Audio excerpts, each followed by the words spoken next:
और उसके बारे में उत्तर प्रदेश विधानसभा के प्रतिपक्ष के नेता परम सम्माननीय माननीय माता प्रसाद पांडे जी आप लोगों से वार्ता करेंगे।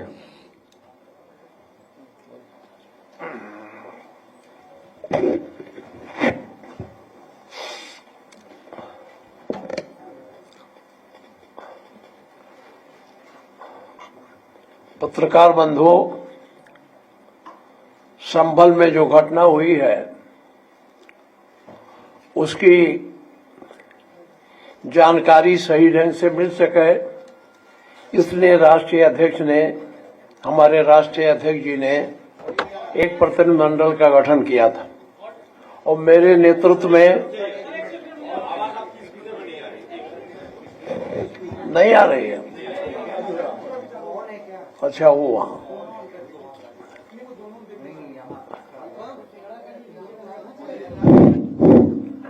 अब आ रहा है तो शुरू से फिर करेंगे जितना बोल चुके हैं। अच्छा, पत्रकार बंधुओं, संभल की जो गंभीर घटना हुई है उसके संदर्भ में सही जानकारी प्राप्त हो सके और उसकी सारी तथ्यों के बारे में हम पूरे प्रदेश को जाकर के बता सकें, इसलिए हमारे राष्ट्रीय अध्यक्ष जी ने एक प्रतिनिधिमंडल का गठन किया था मेरे नेतृत्व में। मुझे वहां जाना था, मैं सवेरे ही 10 बजे निकलने वाला था, लेकिन इसके बाद डीजी से मेरी बात हुई तो डीजी साहब ने मुझसे कहा कि साहब, उनको पता था कि मैं जा रहा हूं, उन्होंने तुरंत, हमने उनसे कहा कि इस घटनाएं हो रही हैं, हमारे यहाँ के लोग फर्जी फंसाए जा रहे हैं, आपने हमारे एमपी पर जो वहां था नहीं उस पर भी मुकदमा लिखा दिया, तो ऐसे कैसे चल सकता है। उन्होंने कहा मैं निष्पक्ष जांच करूंगा, आपको विश्वास दिलाता हूं कि मैं निष्पक्ष जांच होगी और आप 3 दिन वहां न जाएं। उन्होंने आग्रह किया कि 3 दिन आप वहां न जाएं, हम निष्पक्ष जांच कराएंगे, इसके बाद 3 दिन के बाद आप जाइएगा। तो फिर हमने सोचा कि एक अवसर है, ये देख लें, इसीलिए उनके आग्रह पर हम आज यहाँ रुक गए। मेरा कार्यक्रम भी जारी हो गया था, वहां जाने का सब कुछ हो गया था, लेकिन जब उन्होंने कहा 3 दिन बाद जाइए, तो इसीलिए मैं आज यहाँ आपका प्रेस कॉन्फ्रेंस करके पूरे प्रदेश को बताना चाहता हूँ कि मैं तो जाना चाहता ही था, लेकिन उन्होंने कहा मैं निष्पक्ष जांच करूंगा और निष्पक्ष जांच कराऊंगा, कोई ऐसा नहीं है, गलत नहीं फंसने पाएगा, इसलिए मैं आज इस कार्यक्रम को यहाँ रुक के प्रेस कॉन्फ्रेंस करना। आप पूछें? हाँ,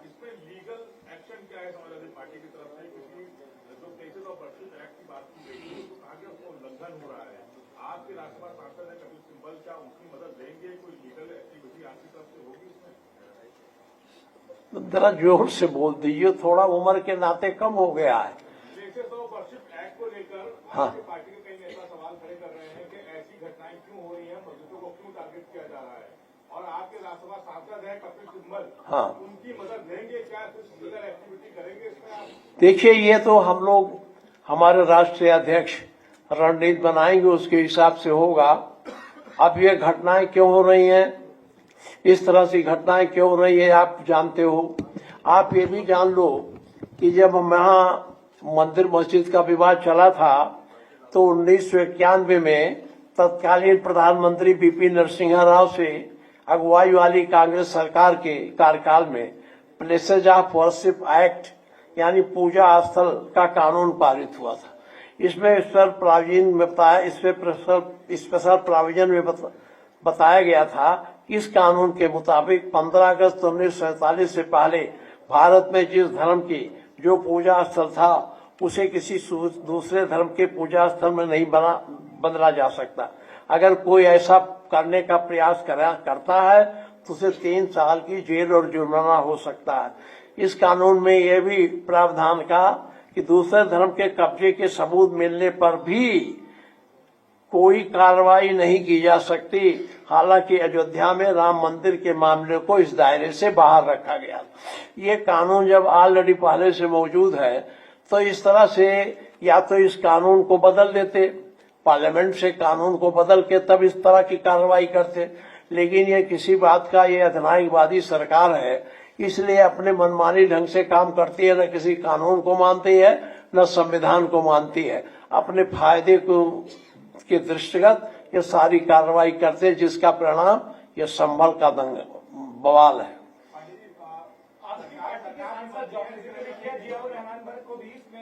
हम नहीं, मैंने इस बारे में अभी मैं जब डीजी से बात कर रहा था तो मैंने नाम लेके कहा कि जियाउर रहमान बर्क तो उस दिन थे ही नहीं, वो तो बाहर थे, वो कैसे मुलजिम हो गए। तो उन्होंने हमें जवाब दिया कि एक भड़काऊ भाषण दिए। तो हमने कहा भड़काऊ भाषण क्या होता? अब वो अपने मस्जिद में या कहा क्या बोले, उससे क्या मतलब है? कहीं लेकिन मैं निष्पक्ष जांच कराता हूँ। कई लोग मारे गए हैं, 5 लोगों की मौत की बात सामने आ रही है और कह रहे हैं कि कुछ समाजवादी पार्टी के नेताओं के उससे जो है वो गोली चली है, कुछ लोग। ऐसा नहीं है। आपने बोला कि पुलिस 2 तरह के असलाहे रखती है। देखिए, हमने कहा है, हमने हमारे घर पर जो पूछने गए थे तो मैंने कहा हकीकत यह है, पुलिस बहुत, आप इनके कार्यकलापों को बहुत दिनों से देखते आ रहे हैं। जब ये गोली चलाने की बात करते हैं तो सरकारी बंदूक से गोली कम चलाते हैं। प्राइवेट हमने अपने आंख से देखा है, कई लोग अपने प्राइवेट असलहे जो रखते हैं वो भी लेके पुलिस वाले चलते हैं, इसलिए उसका प्रयोग नहीं करते, क्योंकि उसमें ये फंस जाएंगे, सरकारी गोली बरामद हो जाएगी, सरकारी बंदूक बरामद हो जाएगी, पता चल जाएगा, तो इसमें सीधे मुलजिम बन जाएंगे। अगर इस तरह से अन्य उससे होता है, और आप जानते हो थानों में तमाम प्रकार के कट्टे असलहे रखे रहते हैं, कब ये प्रयोग कर लें क्या ठिकाना है। चोरी के असलाहे पुलिस चलाती है।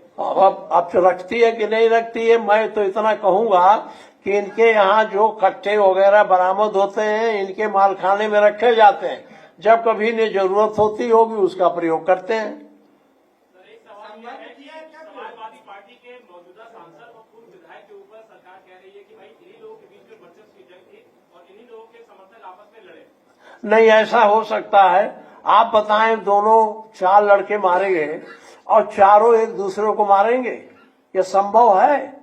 ये पुलिस जो है अपने बचाव में ये बयान दे रही है, पुलिस अपने बचाव के लिए कुछ भी कर सकती है।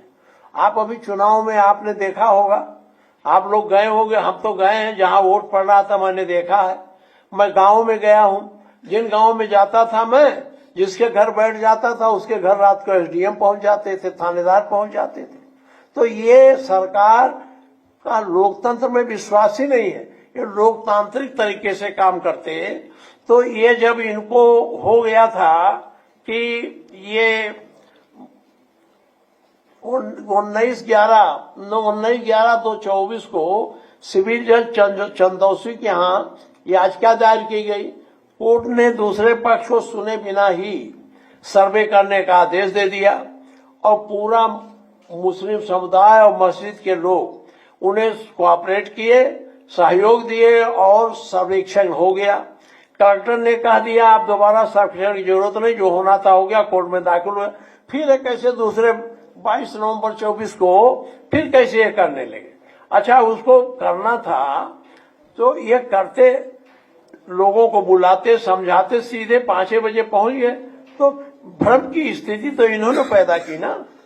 अच्छा, ये सरकार चाहती है इस तरह से उत्तर भारत में सांप्रदायिक तनाव रहे और उसका लाभ ये उठावें। लेकिन सर, सरकार ये कह रही है कि ये मंदिर मस्जिद की लड़ाई नहीं है, तुर्क वर्सेस पठान की लड़ाई है। जो लोग मारे गए हैं उसमें से एक समुदाय के हैं। देखिए, ऐसा नहीं है, अगर मारना था तो उसमें मस्जिद के बचाव में या मस्जिद में जो देखने गए थे वही मारते। अगर ये लड़ाई थी तो पहले नहीं मारते।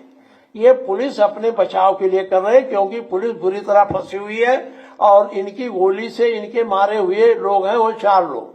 अब इसकी जब निष्पक्ष जांच होगी तब इसका पता चलेगा। देखिए, हमें अब एक डीजी ने मुझसे कहा कि मैं निष्पक्ष जांच कराऊंगा, तो एक बड़े पद पर बैठे हैं, 3 दिन का मौका दिया है, तो 3 दिन में देख लेते हैं। नहीं करा हम लोग अपनी रणनीति बनाएंगे हमें क्या करना है। माता प्रसाद जी, सरकार के एक मंत्री है, वो कहते हैं कि अगर अराजक तत्व एक तमाचा मारेंगे तो हम 5 तमाचे मारेंगे। अरे देखिए, अब हम इस पर बहुत ज्यादा बात नहीं करना चाहते, लेकिन इतना मैं जरूर कहना चाहता हूं, जो सरकार है वो सांप्रदायिक भावना से भरी है। उसके मन में एक वर्ग विशेष के खिलाफ गुस्सा भरा है, क्रोध भरा है, तो कभी न कभी उनके मुंह से बात निकल ही जाती है, इससे पता चलता है। सर, बहराइच की घटना हुई, उसमें भी निष्पक्ष जांच की बात कही जा रही है कि आपको लगता है कि वहां भी निष्पक्ष जांच हो पाएगी? देखिए, ये कहते तो है निष्पक्ष जांच, लेकिन करते अपने मन से है जो करना रहता है। अब निष्पक्ष जांच तभी होगी जब इसकी न्यायिक जांच हो। न्यायिक जांच के माध्यम से निष्पक्ष जांच संभव होती है। आप न्यायिक जांच की मांग करते हैं इस पूरे मामले में?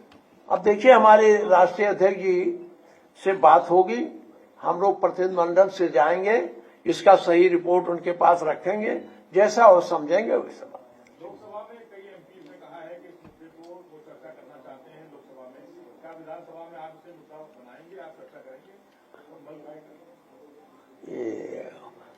जरा जोर से कहिए।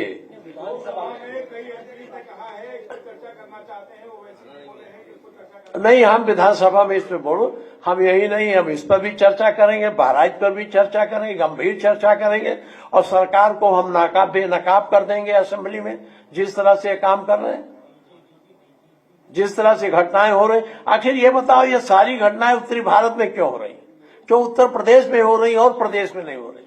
बिहार में कहीं आप सुन रहे हैं? दक्षिण भारत में कहीं इस तरह से? दक्षिण भारत में तो बहुत बड़े बड़े मंदिर हैं, कभी इस तरह की बातें होती? सारा का सारा उत्तर भारत में होता है, और उत्तर भारत में जो उत्तर प्रदेश की सरकार है उसकी मानसिकता ही ऐसी है कि वो सांप्रदायिकता को बढ़ावा देके पूरे भारत को अधिनायकवादी व्यवस्था में बदल दे। धन्यवाद।